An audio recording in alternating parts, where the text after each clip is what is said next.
Inscrutability of the Deity. You should believe that you humans will eternally be unable to fathom my fundamental nature.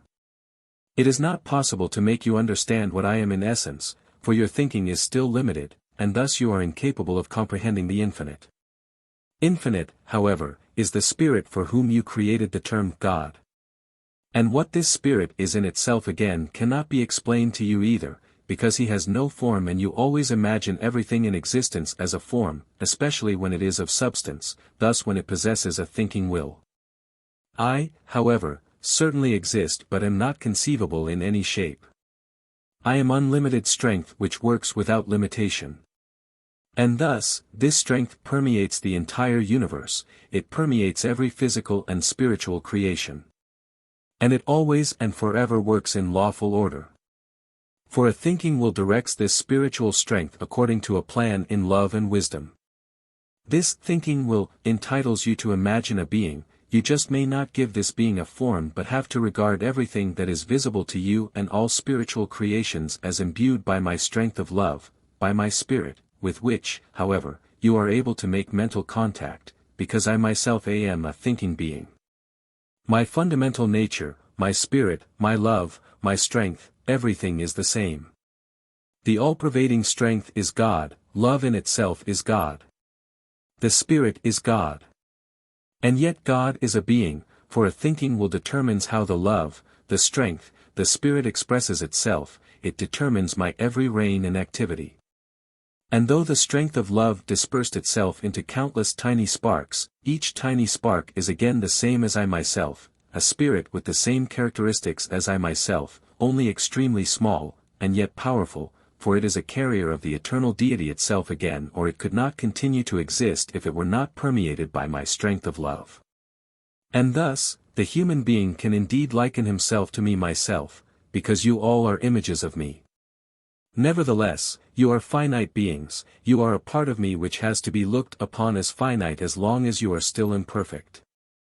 Once you become perfect again, as you were in the beginning, then the fusion with me will take place again too, and then it will be easier for you to form a concept of the Deity, albeit I am and will remain inscrutable to you in my innermost nature. But then you will no longer apply limited standards as you do as human beings, and which is the reason for your frequently misguided reasoning. I am a spirit, that is, I am a being which is not perceptible to your human senses, but which nevertheless exists.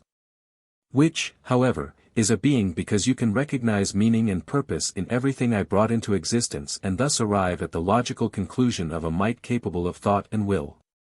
Therefore, you should contact this might which cannot be denied by you. For only this connection, the union, makes you realize that you are the same in your fundamental nature. And when this might speaks to you, then it does not address your external shell, the body, but what is inside of this shell, which characterizes you as a divine image, your spirit, which thus emerged from me, was given to you, and is part of me, which you once rejected and which was given to you again as a tiny spark for your existence as a human being. With other words, I speak to the eternally immortal part in you. I speak to what belongs to me myself, which emanated from me myself as a minute spark and shelters in your human cover, which is only evidence again that I myself wanted to find myself again in you, my living creations, and thus you will also stay inseparably connected to me, because my spirit is undividable. Because my strength of love assures your existence, because you can never again cease to exist, for you are my emanated strength which, according to eternal law, has to return to the source of strength again.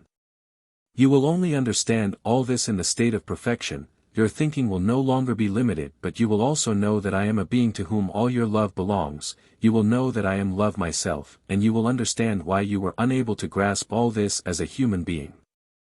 For as long as I myself, my spirit, my love, cannot take full possession of you because you are still imperfect, I cannot permeate you such that you are radiantly enlightened either. Yet I am active in you, as far as this is possible, as far as your degree of maturity permits it, bestowing ever more light upon you, so that one day you will reach perfection. Amen.